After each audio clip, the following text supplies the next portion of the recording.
All right, so what we're going to do is one last problem here on angular overlap method for this chapter, and then we'll be done.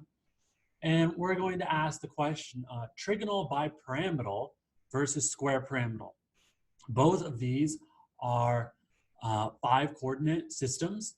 And so we're going to ask, what are the d orbital splittings for trigonal bipyramidal?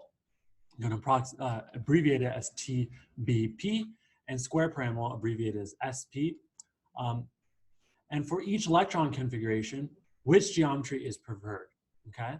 And so, I trust that you can use the angular overlap chart to just calculate these different values for all the different d orbitals, both for TPB and for SP. And if you do that, you'll get these numbers, okay? And these groupings, these degeneracies, for example, TBB, you have 2 sets of doubly degenerate and a singly degenerate.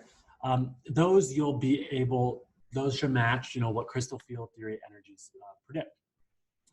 All right, so what we're going to do here is we're just going to ask about the different electron configurations, which geometry, if you have 5 ligands, if you know you have 5 ligands, which geometry would be preferred. And so the overall, so we'll start with D0, okay? D0 electron configuration, well, that means there's no electrons. These are all d orbitals, right? We're talking about d orbitals here. And so the overall energy of these two systems is equal. Both energy is 0. If we just consider these orbitals, just consider the d orbitals. There's no electrons. And so it's a tie. And when it's a tie, you're going to defer to the VSEPR structure. And this is just because of steric interactions, okay? You don't really consider steric interactions explicitly in the angular overlap method model, but we know that, right, if you have bad sterics or steric problems, that can give rise to less than ideal values for these angular scaling factors, right, for these values. Instead of having 1 here, maybe I'll 0.9 because you have a big ligand that can't come in at the right angle or get close enough or something like that, right? And so since we have a tie is going to go to the structure that prefers sterics, which is the VSEPR structure, which is trigonal bipyramidal. So our prediction here for D0 metal complex is, with 5 ligands, is that it would be trigonal bipyramidal. And that indeed is true. There's this titanium complex and vanadium complex. Both of these are trigonal bipyramidal. Why is this a D0? Well, vanadium is in group 5, if you look on the periodic table, and you are in oxidation state 5 because you have 5 -1 charged ligands. So your vanadium 5+ ion there is D0. This is a titanium 4+, -1 charge overall for the complex titanium 4+, that's also D0.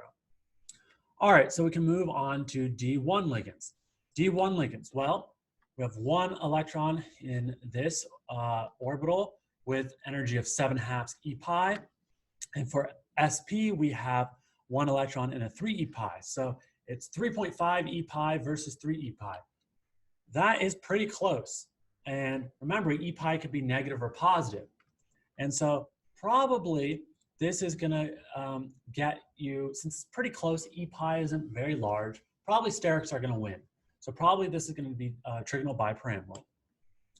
But if you have very strong pi donating ligands, right, that's going to slightly favor square pyramidal. Why? Because if you have pi donated ligands, epi is positive. And the bigger positive number that is, then the difference between these two, which is 0.5 epi, 0.5 epi is going to be a bigger value. So it's going to be, square pyramidal stabilized by 0.5 epi.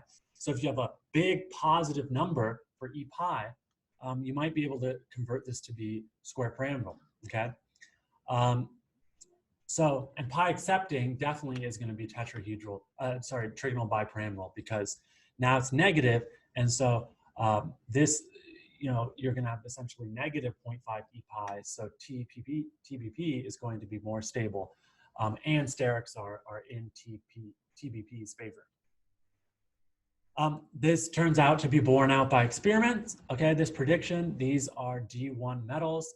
That's titanium 3 because we have the neutral amine type ligands, and then we have -1 halide there, so it's D3. Titanium is 4, group 4, so that's a +1. Chromium here is also D1. So here you just kind of have normal ligands, not really strongly pi donating, and so we get trigonal bipyramidal structure. Here you have an oxide ligand, and that is actually a very strongly pi donating ligand, okay? And so that can make it square pyramidal, and it is square pyramidal. All right, so we'll keep going here, see how far we can get. This is now we're going to D2. So D2, we have 2 electrons. We're gonna have them as separate spins to satisfy Hund's rule, right? You always wanna maximize spin. And so this is, you have 2 electrons in the 7/2 e pi. 2 times 7/2 is equal to 7 e pi. It's gonna be the energy of trigonal bipyramidal structure. Square pyramidal, you have 2 electrons in a 3 e pi energy level, so 2 times 3 e pi is 6 e pi. So it's 7 e pi versus 6 e pi. You're 1 e pi away. Again, very close. E pi is pretty small, and so it's going to be the same prediction as before. Again, if you have strong pi donating ligands, you're going to slightly favor square pyramidal because your e pi is positive and big, so that 1 e pi can make a difference. But probably sterics are going to win out in most cases unless you're fairly strongly pi donating. And again, this is borne out by experiment. There's this vanadium D2 complex. This is vanadium 3+. Vanadium's in group 5. So you remove 2 electrons to get a D3 ion there. And this complex is trigonal bipyramidal, not square pyramidal.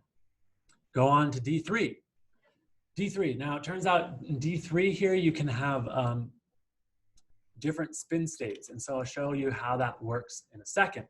But with D3, if you assume that this is a singlet, okay, and now we have to do a little bit of a aside here, explaining how do I know that's a singlet. And so we'll get into this in major detail in chapter 8, but spin multiplicity is 2s plus 1, given by 2s plus 1. So s equals 1/2 here. Sorry, this is a doublet. I called it a singlet. Singlet would be everything paired. S equals 1/2 here. So 2 times 1/2 plus 1, that equals 2. That we call a doublet. Okay? And so how did I get this S equals 1/2? Well, I have a spin up, that's positive 1/2, a spin down, that's negative 1/2. Those cancel each other. And then I had a spin up, so it's positive 1/2. So 2s plus 1 gives you the spin multiplicity. Okay? So if we write S equals 1/2, another way of saying that is that it's a doublet. And that's going to have 1 unpaired electron. That's all the same, saying things all just in a different way, different terminology. Okay? And so here we're talking about the doublet configuration. And so for the doublet configuration, we have 3 electrons in the 7/2 e pi orbital. So 3 times 7/2, that equals 21/2. That's the energy for 21/2 e pi for TBP. For square pyramidal, we have 3 electrons in the 3 e pi. That's going to be good for 9 EP. So it's 21/2, which is equal to 10.5, right? That's equal to 10.5. So it's 10.5 e pi versus 9 e pi. Again, this is only a 1.5 e pi difference, not a huge difference here. And so it's going to be the same pattern as before. Unless you have a very strong pi donating ligand, you're probably going to be TBP. And so in the next video, we'll continue on with this logic, but we'll go to a different spin state, okay? And we'll go through all the different electron configurations that are remaining.